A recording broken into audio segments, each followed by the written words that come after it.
Assalamualaikum warahmatullahi wabarakatuh. Perkenalkan, nama saya Aiza Miftal Aulia dengan nomor induk mahasiswa A1D5210003. Kelas R001, Prodi Administrasi Pendidikan, Fakultas Keguruan dan Ilmu Pendidikan. Definisi perencanaan pendidikan. Perencanaan pendidikan dalam arti yang seluas-luasnya adalah penggunaan analisis yang bersifat rasional dan sistematik terhadap proses pengembangan pendidikan yang bertujuan untuk menjadikan pendidikan menjadi lebih efektif dan efisien dalam menanggapi kebutuhan dan tujuan murid-murid dan masyarakat. Jika analisis definisi, maka dapat unsur di dalamnya yaitu yang pertama, penggunaan analisis yang bersifat rasional dan sistematik dalam perencanaan pendidikan. Menyangkut metodologi dalam perencanaan. Yang kedua, proses pengembangan pendidikan. Artinya bahwa perencanaan pendidikan dilakukan dalam rangka reform pendidikan, yaitu suatu proses dari status sekarang menuju ke status pengembangan pendidikan yang dicita-citakan. Perencanaan merupakan suatu momen dalam proses yang kontinu. Yang ketiga, prinsip efektif dan efisien. Artinya, dalam perencanaan pendidikan itu pemikiran ekonomik sangat menonjol. Misalnya, dalam hal pengalian sumber-sumber pembiayaan pendidikan, alokasi biaya, hubungan pendidikan dengan kebutuhan tenaga kerja, hubungan pengembangan pendidikan dengan pertumbuhan ekonomi. Yang keempat, kebutuhan dan tujuan murid-murid dan masyarakat.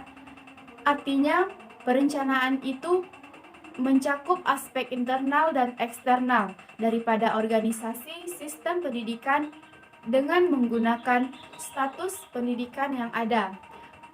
Perencanaan mengarahkan ke status di masa depan. Perencanaan pendidikan merupakan suatu momen dalam keseluruhan proses manajemen pendidikan. Perencanaan pendidikan itu untuk mencapai hasil-hasil yang meskipun dengan sumber-sumber yang terbatas, tetapi perencanaan hanya menjadi efektif karena implementasinya. Ada 4 persoalan yang dibahas oleh perencanaan pendidikan, yaitu yang pertama, tujuan. Adakah yang dicapai dengan perencanaan? Yang kedua, status sistem pendidikan yang ada. Bagaimana keadaan yang ada sekarang? Yang ketiga, kemungkinan-kemungkinan pilihan. Apakah yang ada untuk mencapai tujuan yang ditetapkan? Dan yang keempat, strategi cara yang terbaik untuk mencapai tujuan. Ide perencanaan pendidikan yang bersifat murni spekulatif telah dikemukakan oleh para ahli filsafat dan pendidikan pada zaman dahulu. Tujuan pendidikan ialah kebahagiaan individu dan kesejahteraan negara. Tugas pendidikan ialah mencapai tujuan dan melalui proses lembaga-lembaga sosial dengan mana individu disesuaikan dengan tujuan tersebut melalui proses seleksi seringan dan testing. Perencanaan pendidikan berfungsi menghubungkan sistem pendidikan yang ada dengan tujuan masyarakat atau negara. Ada beberapa ciri-ciri perencanaan pendidikan sebelum Perang Dunia, yaitu yang pertama, bersifat jangka pendek, artinya pendidikan untuk tahunan per tahun. Yang kedua, pragmater, adanya bagian-bagian rencanakan secara terpisah-terpisah. Tiga, tidak integral, artinya institusi-institusi pendidikan dipandang secara otonomi dalam perencanaannya, dilepaskan dari kebutuhan dari kecenderungan perkembangan masyarakat dan ekonomi. Yang keempat, tidak dinamik, artinya perencanaan menggunakan model-model yang statik. Macam-macam krisis pendidikan. Di negara berkembangnya di sekitar tahun 1950-an berkembangnya pendidikan di negara-negara berkembang terutama berdasarkan strategi perluasan pendidikan secara linear. Ternyata bahwa perkembangan menimbulkan berbagai masalah kritik, macam-macam krisis pendidikan yang dialami oleh negara-negara berkembang. Krisis berupa Yang pertama, adanya macam-macam ketidakkeseimbangan dalam sistem pendidikan seperti ketidakkeseimbangan antara jumlah murid sekolah dasar, menengah, perguruan tinggi, dan ketidakseimbangan antara jumlah murid dengan jumlah guru gedung, sekolah, dan fasilitas pendidikan. Yang kedua, adanya tuntunan dan kebutuhan akan pendidikan yang melebihi kemampuan untuk memenuhi, jadi adanya harapan-harapan yang tidak realistik. Yang ketiga, pembiayaan pendidikan yang meningkat dengan cepat sehingga melebihi pendapatan dan pendapatan target yang secara ekonomi tidak realistik. Yang keempat, adanya berbagai hambatan dan non-finansial seperti keterbatasan kemampuan administratif di kebutuhan waktu yang lama untuk mendidik tenaga-tenaga yang baik dan hambatan sosial yang lain. Yang kelima, tidak cukup ketersediaannya pendidikan yang memerlukan tenaga pendidikan. Yang keenam, sistem pendidikan yang tidak tepat sehingga hasil pendidikan tidak sesuai dengan kebutuhan masyarakat. Ini merupakan tantangan bagi perencanaan pendidikan di masa yang akan datang. Baik, sekian penjelasan dari saya. Materi selanjutnya akan dijelaskan oleh rekan saya.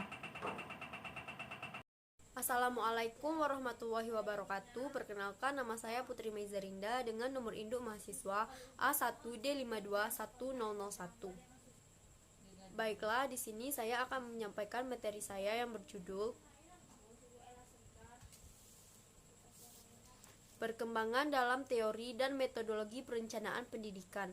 Ada 5 profesi yang diperlukan oleh perencanaan pendidikan, yaitu yang pertama, perencanaan pendidikan itu harus menggunakan pandangan jangka panjang.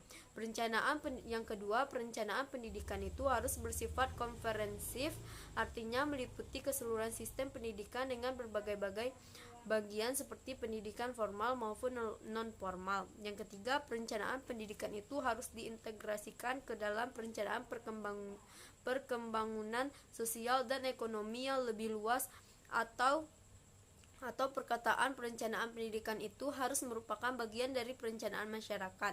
Yang keempat, wacana pendidikan harus merupakan bagian yang integral daripada manajemen pendidikan. Perencanaan pendidikan harus berhubungan erat dengan proses pengambilan keputusan dan pelaksanaan.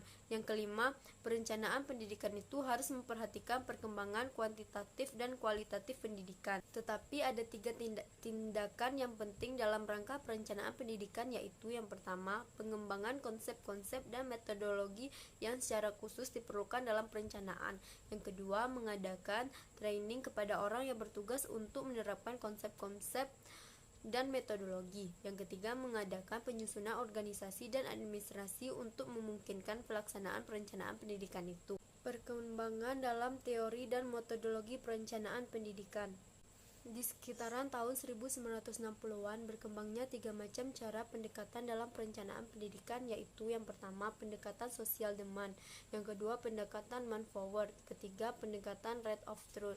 Masing-masing pendekatan itu secara sendirinya tidak mencukupi bagi rencana pendidikan yang memadai, sebab itu perlu dicari sintesnya ketiganya dan dikembangkannya metodologi baru berdasarkan pendekatan baru yang merupakan sintesis daripada ketiga pendekatan tersebut. 3 langkah yang diperlukan dalam melaksanakan perencanaan pendidikan, yaitu penelitian dan diagnosis untuk mengidentifikasi problem-problem. Yang kedua, adegan training bagi orang-orang agar mereka dapat mempraktikkan hasil-hasil penelitian dan metodologi perencanaan pendidikan. Yang ketiga, menyusun dan mengadakan penyesuaian tata organisasi dan administrasi agar memungkinkan terlaksanakan perencanaan pendidikan. Rencana pendidikan di masa depan harus membuat 5 buah pokok persoalan sebagai berikut. Yang pertama, perumusan tujuan rumusan. Tujuan rumusan menentukan prioritas yang sangat diperlukan untuk mengadakan evaluasi pelaksanaan sistem pendidikan dan untuk penyusunan perencanaan pendidikan. Yang kedua, evaluasi terhadap pelaksanaan sistem rumus tujuan pendidikan itu penting untuk memberikan arah kegiatan dan memberikan dasar untuk membandingkan alternatif dari berbagai cara mencapai tujuan proses belajar yang khusus dengan berguna untuk menentukan manakala dari berbagai cara yang paling efisien. Yang ketiga, penggunaan cara pendekatan sistem dalam penyusunan desain pendidikan. Yang keempat, gaya dan tindakan-tindakan manajemen yang baru. Yang kelima, penelitian dan pengembangan sistem pendidikan secara intensif. Data yang diperlukan bagi penyusun perencanaan pendidikan. Data yang diperlukan dalam perencanaan kebutuhan itu ada yang berhubungan dengan perencanaan yang bersifat makro, misalnya data tentang pendidikan, angkatan kerja, ekonomi, dan keuangan, dan ada data yang ada hubungannya dengan perencanaan yang bersifat mikro, misalnya data tentang lembaga-lembaga pendidikan, guru, kelas murid, sekolah, biaya pendidikan. Seringkali orang membedakan tiga kualitas canaan pendidikan, yaitu yang pertama perencanaan dengan data yang cukup, yang kedua perencanaan dengan data yang kurang memadai, yang ketiga rencana untuk perencanaan saja tanpa ada tujuannya. Data mengenai penduduk yang diperlukan ialah jumlah menurut jenis kelamin dan umur, data tentang pendapatan penduduk, data mengenai penduduk menurut daerah, kota, dan desa, proyek-proyek penduduk untuk jangka waktu tertentu, tingkat kelahiran dan kematian, data mengenai migrasi internal, migration, urbanisasi, data-data mengenai penduduk menurut tingkat pendidikannya. Data mengenai angkatan kerja yang diperlukan ialah penduduk yang secara ekonomi aktif menurut sektor kegiatan ekonominya dan jabatannya, proyeksi mengenai angkatan kerja untuk jangka waktu tertentu. Data mengenai ekonomi dan keuangan yang diperlukan ialah data mengenai GNP, proporsi pembiayaan pendidikan dalam anggaran belanja negara, situasi sumber-sumber menurut sektor kegiatan ekonomi, pengeluaran negara menurut keperluannya. Data mengenai lembaga-lembaga pendidikan yang diperlukan ialah lembaga pendidikan menurut tingkat dan statusnya. Data mengenai guru yang diperlukan ialah jumlah guru menurut jenis kelamin dan umurnya, jumlah guru menurut kualifikasi dan masa kerja, jumlah guru yang keluar dari sistem pendidikan dengan berbagai alasannya, jumlah guru tetap dan tidak tetap, jumlah jam mengajar tetap tiap minggunya. Kelas yang diperlukan ialah jumlah kelas menurut tingkatnya, jumlah kelas menurut besarnya. Murid atau mahasiswa yang diperlukan ialah jumlah murid atau mahasiswa menurut jenis kelamin, umur, dan tingkatnya. Jumlah murid mahasiswa yang meninggalkan sekolah, baik yang telah lulus ujian akhir tamat sekolah maupun yang belum tamat. Jumlah murid yang tingkat kelas, jumlah murid sekolah lanjutan menurut jenis sekolah dan atau jurusannya, jumlah mahasiswa menurut bidang studinya. Data mengenai lulusan perguruan tinggi menurut bidang studi gelar atau diplomanya, data mengenai siswa baru menurut bidang studinya. Gedung sekolah yang diperlukan ialah data mengenai gedung sekolah menurut jenis konstruksi dan data mengenai ruang kelas dan ruang khusus lainnya. Baiklah, sekian materi dari saya. Materi selanjutnya akan dijelaskan oleh rekan saya, Astari Wahyudi. Assalamualaikum warahmatullahi wabarakatuh. Perkenalkan, nama saya Astari Wahyudi dengan nomor induk mahasiswa S1D521-013. Politik pendidikan. Politik sosial adalah sikap yang konsisten dalam mengarahkan kontrol sosial, baik mengenai tujuan yang ingin dicapaikan maupun mengenai metode untuk mencapaikan politik pendidikan merupakan politik sosial. Politik pendidikan adalah sikap yang konsisten dalam hal mengarahkan kontrol sosial, baik mengenai tujuan maupun mengenai metodenya terhadap sistem pendidikan. Fungsi dari pendidikan politik yaitu untuk meningkatkan pengetahuan rakyat agar mereka dapat berpartisipasi secara maksimal dalam berpolitik. Sebab partisipasi aktif itu mempunyai pengaruh dan kekuatan rakyat bisa ikut dalam pengawasan terhadap perbuatan mengatur masyarakat dan negara. Landasan-landasan politik pendidikan. Tiap-tiap politik pendidikan tertentu didasarkan atas landasan-landasan tertentu, dapat didasarkan atas faktor yang diperoleh melalui observasi atau penelitian, dapat pula didasarkan atas pendirian filsafat tertentu. Keputusan politik pendidikan selalu menimbulkan reaksi pro dan kontra karena orang tidak selalu sepakat atas landasan-landasan yang menjadi dasar keputusan politik. Dalam kehidupan pendidikan nasional, kita perlu digunakan landasan-landasan politik pendidikan nasional sebagai berikut. 1. Pendidikan harus berpandang luas dan jauh ke depan. Pandangan yang luas itu menuntut pendekatan yang bersifat interdisipliner karena masalah-masalah hidup beraneka ragam dan saling berkaitan. Pendidikan juga harus berpandangan jauh ke depan. Yang kedua, penggunaan pendidikan harus interaksikan dengan rencana adanya koordinasi dalam merencanakan kebijaksanaan khusus antar departemen dan dalam perencanaan program-program dan proyek-proyek pembangunan. Yang ketiga, pendidikan harus bersifat komprehensif, meliputi pendidikan formal dan non-formal, kerjasama yang erat dan harmonis antara ketiga lingkungan pendidikan, yaitu keluarga, sekolah, dan masyarakat adalah mutlak. Yang keempat, pendidikan harus integral. Dalam pengelolaannya terhubung dengan pengertian dan tujuan pendidikan yang luas serta pembangunannya harus interaksikan dengan rencana pembangunan nasional. Maka harus bahwa pembinaan pendidikan itu dikelola serta diintegral dalam perencanaan, pelaksanaan, pengendalian, pegawai, pengawasan, dan penilaian. Yang kelima, pembangunan pendidikan harus memperhatikan baik soal-soal kuantitatif maupun soal-soal kualitatif.